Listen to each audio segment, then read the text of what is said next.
क्या रावण संत का रूप धारण करके आया, सीता जी उसको पहचान नहीं पाई क्या? वे जगदम्बा हैं, वे पराम्बा हैं, वे जगत जननी हैं, वे साक्षात राम वल्लभा हैं। वे रावण को नहीं पहचान पाई? पहचान गए। वे पहचान गई थी रावण को, लेकिन केवल भेष के सम्मान के लिए, क्योंकि भेष संत का साधु का धारण किया है, भेष के सम्मान के लिए सीता हरण हुआ और रावण सीता जी को लेकर के लंका गया। ये संपूर्ण रामायण ही केवल इसीलिए हो गई, संपूर्ण राम रावण युद्ध ही केवल इसलिए हो गया क्योंकि भेष का सम्मान किया है किशोरी जी ने।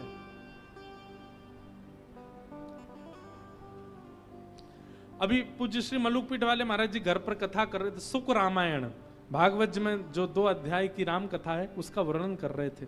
वहां महाराज जी ने एक बहुत अच्छी बात कही,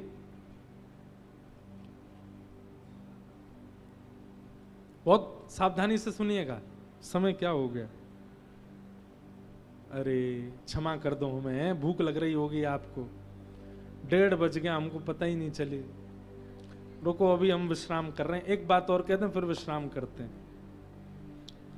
क्या है ना कि अभी हम नए नए वक्ता हैं राम कथा के, तो हमको बहुत ज्यादा विस्तार से बोलने में अच्छा लग रहा है। पहले जब हम नए नए भागवत के वक्ता बने तब भी हम बहुत विस्तार से बोलते थे, अभी भी बोलते हैं, पर अब बहुत सारी चर्चाएं हो जाती हैं। पर राम कथा का अभी मंगलाचरण ही चल रहा, अभी वंदना प्रसंग ही चल रहा। अभी तो राम कथा प्रारंभ कल से होगी, शिव विवाह होगा कल कथा में, परसों राम जी का जन्म होगा, आदि आदि सब होंगे। तो महाराज जी ने एक बहुत अच्छी बात बताई,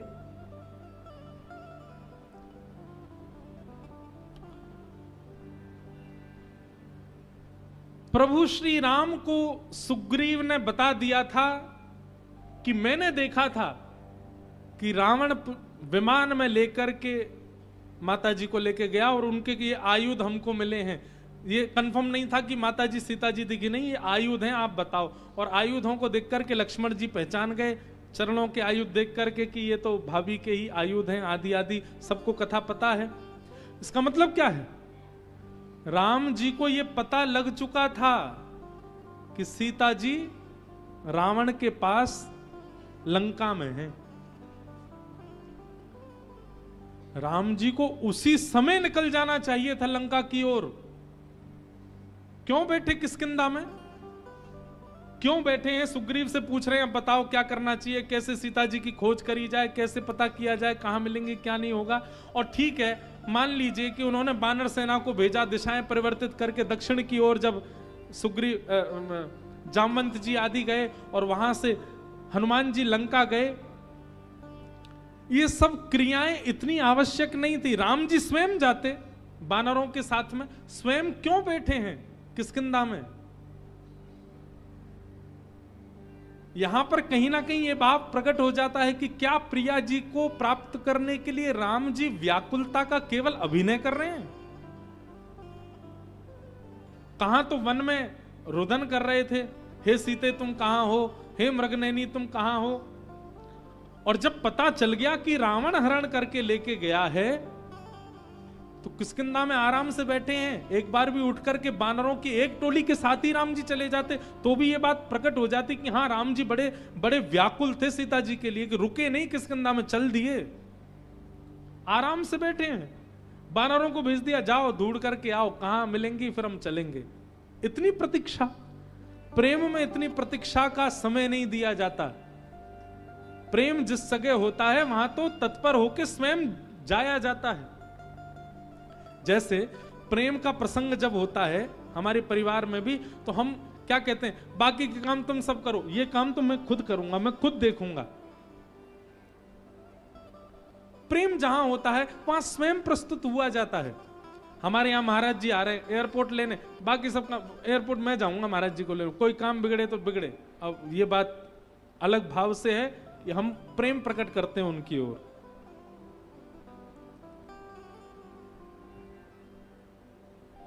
प्रेम जहां होता है वहां तो स्वयं प्रस्तुत हुआ जाता, दूसरों को थोड़ी भेजा जाता है। और यहां राम जी कह रहे हैं कि हनुमान जी आदि सब बानर तुम लोग जाओ, जाकर के जिस दिशा में सीता जी की खोज मिले फिर बताना, फिर जाएंगे। ये प्रेम का स्वरूप नहीं है। राम जी ने ऐसा क्यों किया? महाराज जी ने बहुत सुंदर वर्णन किया। बोले इस बात का उत्तर मिलता है जब हनुमान जी लौट करके आए। हनुमान जी जब अशोक वाटिका गए और अशोक वाटिका जाकर के सीता जी की सुध ले ली, और जैसे ही वापस आने लगे तो सीता जी हनुमान जी से कहती हैं, हनुमान आप जाकर के श्री लक्ष्मण जी के चरणों में मेरा प्रणाम निवेदित करना, लक्ष्मण भैया को मेरा प्रणाम करना। राम जी को भी करना पर लक्ष्मण सहित प्रणाम करना। वो तो भाभी हैं, भाभी देवर के प्रति प्रणाम की भावना कैसे रख सकती है? परंतु कहीं ना कहीं ये बात अब यहां इस प्रकार उद्घटित होती है कि सीता जी ने लक्ष्मण जी की आज्ञा नहीं मानी। और लक्ष्मण जी कौन हैं? लक्ष्मण जी आचार्य हैं, लक्ष्मण जी गुरु हैं। और गुरु आज्ञा, आचार्य आज्ञा ना मानने का ही प्रतिफल हुआ कि रावण ने उनका हरण किया और हरण करके उनको लेके गए। गुरु आज्ञा ना मानना एक प्रकार का गुरु अपराध होता है, और वह गुरु अपराध अभी भी सीता जी के ऊपर लगा हुआ है। क्यों? क्योंकि लक्ष्मण जी की आज्ञा उन्होंने नहीं मानी थी। लेकिन जैसे ही हनुमान जी से किशोरी जी ने कहा कि आप जाकर के लक्ष्मण जी को मेरा प्रणाम निवेदित करना, हनुमान जी जैसे ही लौट करके आए और जैसे ही किष्किंधा पहुंचे, आते ही हनुमान जी ने सबसे पहले लक्ष्मण को जैसे ही प्रणाम किया, लक्ष्मण जी को प्रणाम करते देख राम जी समझ गए कि ये प्रणाम हनुमान नहीं सीता जी कर रही हैं। अपने द्वारा किए गए गुरु अपराध का बोध सीता जी को हो गया है। उसी समय ठाकुर जी ने अपने धनुष बाण उठा लिए, और जैसे ही सीता जी गुरु अपराध से, उनको कोई अपराध नहीं, ये सब लीला हमको समझाने के लिए है। गुरु अपराध से जैसे ही सीता जी विमुख हुई हैं, गुरु अपराध जैसे ही उनका प्रणाम करते ही समाप्त हुआ, ठाकुर जी तुरंत निकल पड़े लंका की ओर। अब लेने के लिए जाएंगे। क्यों? क्योंकि अब गुरु अपराध नष्ट हो चुका है, अब वैष्णव अपराध समाप्त हो चुका है, अब संत अपराध से सीता जी पूर्ण रूपेण विमुक्त हो चुकी। नहीं तो इतने दिनों तक भ्रमण करते रहना, कभी सुग्रीव से मीटिंग करो, कभी बाली वध कर दो, कभी ये करो, कभी वो करो, ये सब क्यों कर रहे हैं? क्योंकि एक बार सीता जी लक्ष्मण जी के प्रति जो उनका अपराध बन गया है, उनकी आज्ञा ना मानना, इस अपराध से पहले वो विमुक्त हों। और जब गुरु अपराध से पूर्णतः विमुक्त हुई हैं सीता जी, तुरंत राम जी निकल पड़े और इसी रामेश्वरम में आकर के लिंग थाप विधिवत करी पूजा, शिव समान मोहि प्रिय नहीं दूजा, और निकल पड़े सेतु बंद बनाकर। फिर तो महाराज रुके ही नहीं राम जी, सीधे चलते चले गए। कहां समुद्र पर रोष कर दिया, धनुष बाण चढ़ा दिए। अब इतने उत्सुक हो गए कि अब तो सीता जी को लेके ही आना है। क्यों? क्योंकि अपराध विमुक्त हो गई सीता जी। और जब तक अपराध लगा हुआ था तब तक राम जी शांति से बैठे थे किष्किंधा में। अभी कितनी सूक्ष्म बात है। देव पुरुषों पर, देव नारियों पर कोई अपराध लगता नहीं है। ये सब हमको सिखाने के लिए है। भैया इससे एक बात सिद्ध होती है, मैं 28 वर्ष की आयु में हूं, कोई यहाँ 40 वर्ष का बैठा, कोई 50 वर्ष का बैठा, कोई 60 वर्ष का बैठा है, अब तक भजन करते हुए राम जी हमारी ओर नहीं आए हैं। इसका मतलब क्या है? कोई ना कोई वैष्णव अपराध तो हमसे बना हुआ है। राम, ये कई लोगों को ये प्रसंग बहुत बहुत बोरिंग लग जाता है कई बार, कि इतनी वंदना कर रहे हैं, कभी संतों को प्रणाम कर, कभी सज्जनों को प्रणाम कर, कभी दूर, क्योंकि ये प्रणाम ही वैष्णव अपराध से निकाल सकता है।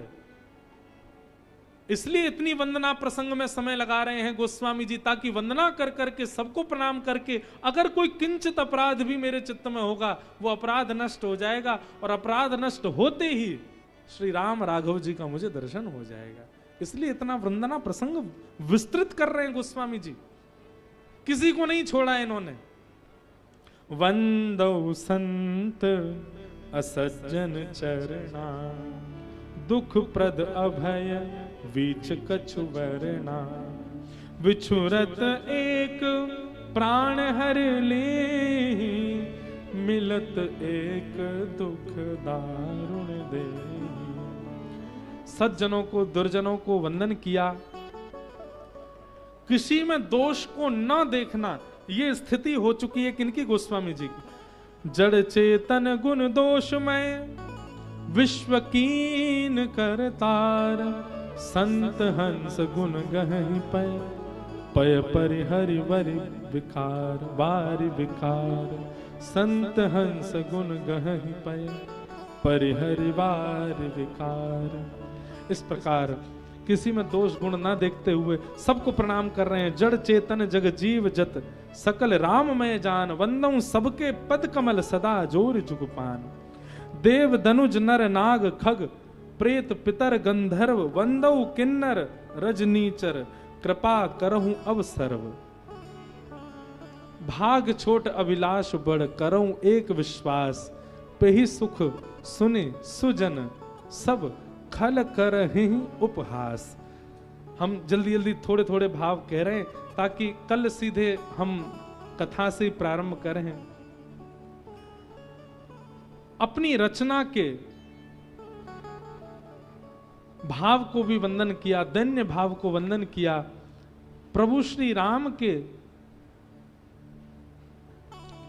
यश को गाने वाले सभी कवियों को वंदन किया, जिन्होंने भी रामचरित्र आज तक गाया, सबको प्रणाम किया।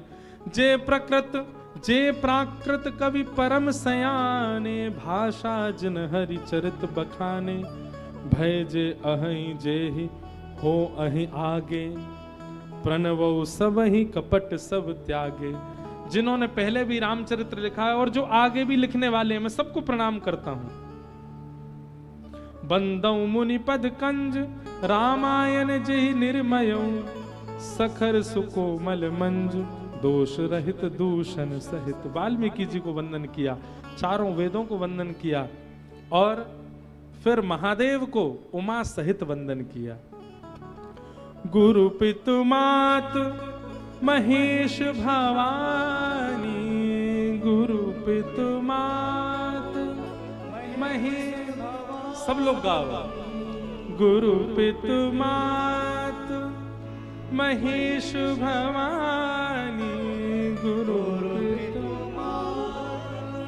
महेश भवानी। प्रणवौ दीन बंधु दिन दानी, प्रणवौ दीन बंधु दिन दानी। कौन है महादेव? सेवक स्वामी सखा सिय पी के,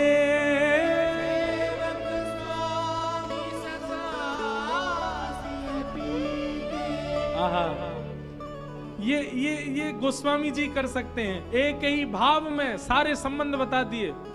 सेवक स्वामी सखा सिय पिय के, सेवक स्वामी सखा सिय पिय के, हित निरूपधि सब विधि तुलसी के,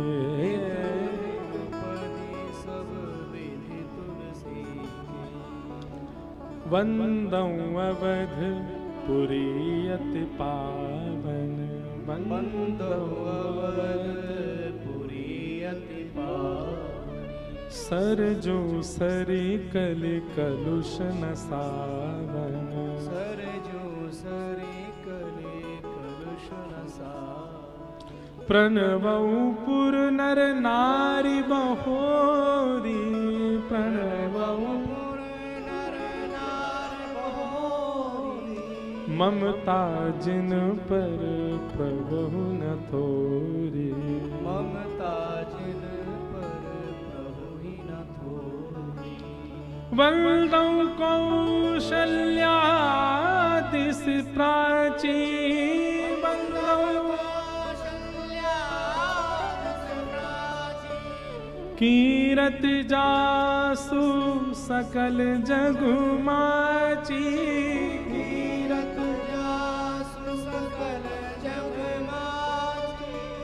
प्रगटेऊ जहाँ रघुपति शश चारु, प्रगटेऊ रघुपति सचार। विश्व सुखद खल कमल तसारु, विश्व सुखद खल कमल तुषार। दशरथ राव सहित सब रानी, दशरथ राव सहित सब रानी। सुकृत सुमंगल मूरत मानी, सुकृत सुमंगल मूरत। हम केवल वंदन कर दे रहे हैं, बाकी अयोध्या में प्रणाम कल करेंगे सबको। वंदौ अवध भुवाल सत्य प्रेम जहि राम पद, विछुरत दीन दयाल प्रिय तनु तृण एव परिहर। प्रणवौ परिजन सहित विदेहु, जाहि राम पद गूढ़ सहेहु। प्रणवौ प्रथम भरत के चरना, जासु नेम व्रत जाय न वरना। वंदौ लक्ष्मण पद जल जाता, शीतल सुभग भगत सुख दाता। रिपुसूदन पद कमल नमामि, सुर सुशील भरत अनुगामी। प्रणवौ पवन कुमार, खलवन पावक ज्ञान घन। जासु हृदय आगार, बसहि राम सर चाप धर। सुन सनकादि भगत मुनि नारद, जे मुनिवर विज्ञान विशारद। जनक सुता जग जननी जानकी, अतिशय प्रिय करुणा निदान की। ताके जुग पद कमल मनावो, जासु कृपा निर्मल मति पावो। पुनि मन वचन कर्म रघुनायक, चरण कमल वंदौ सब नायक। राजीव नयन धरे धनुषायक, राजीव नयन धरे धनुषायक। अब सबको प्रणाम करने के बाद सबसे अंत में प्रणाम कर रहे हैं प्रभु श्री राम को।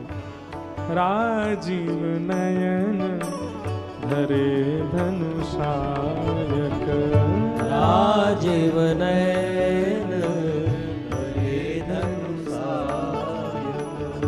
भगत विपत्ति भंजन सुखदायक, भगत विपत्ति भंजन सुखदायक।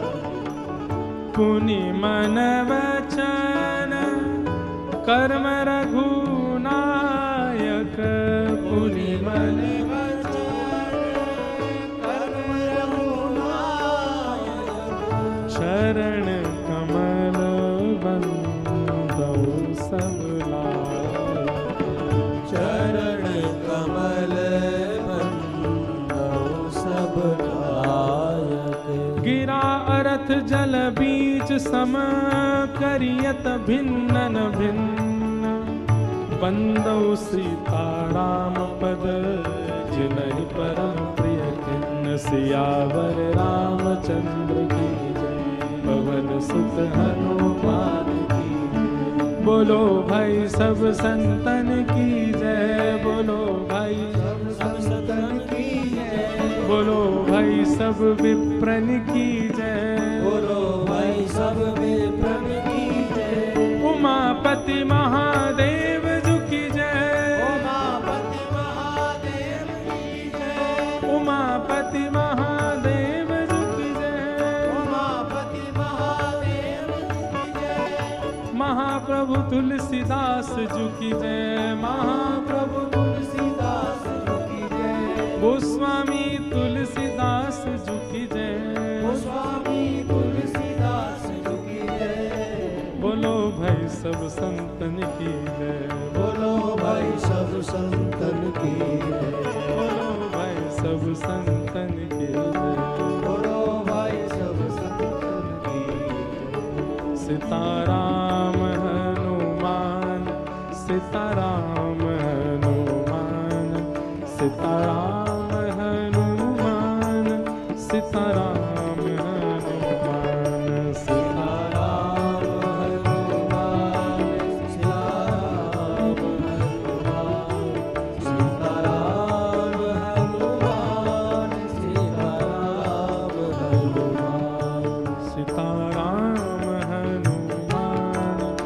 सीताराम हनुमान, सीताराम हनुमान, सीताराम हनुमान, सीताराम हनुमान, सीताराम हनुमान, सीताराम हनुमान।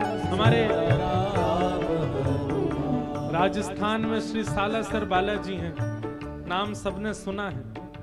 सालासर बालाजी को जिन्होंने प्रकट किया श्री मोहनदास जी महाराज, उन्होंने बालाजी से प्रार्थना की कि मैं युगल नाम तो गाना चाहता हूं, पर युगल नाम के संग आपको भी गाना चाहता हूं। तब स्वयं श्री हनुमान जी ने इस कीर्तन को बना करके प्रदान किया मोहनदास महाराज जी को। ये हनुमान जी के द्वारा बनाया गया कीर्तन है, भाव से गाओ। सीताराम हनुमान, सीताराम हनुमान, सीताराम हनुमान, सीताराम हनुमान, सीताराम हनुमान,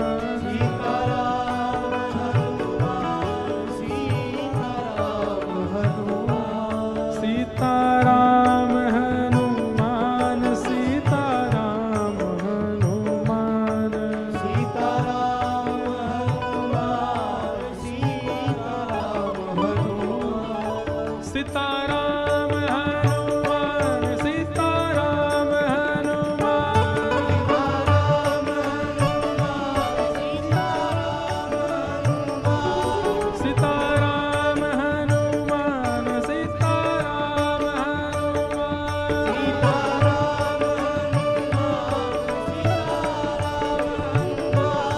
सीताराम हनुमान, सीताराम हनुमान, सीताराम हनुमान, सीताराम हनुमान, सीताराम हनुमान, सीताराम हनुमान, सीताराम हनुमान, सीताराम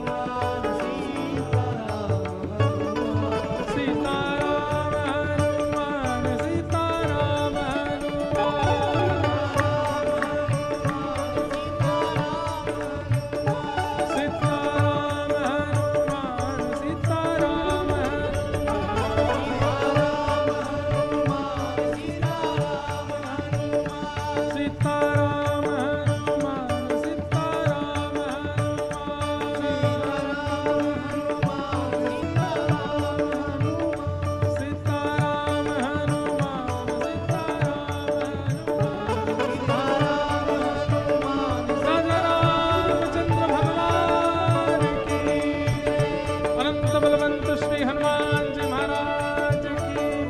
गोस्वामी श्री तुलसीदास जी महाराज की। नमः पार्वती पतये, हर हर महादेव।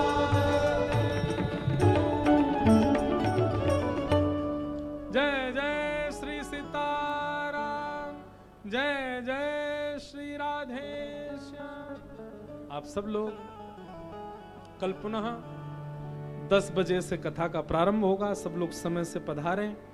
और भैया है सके तो अपने संग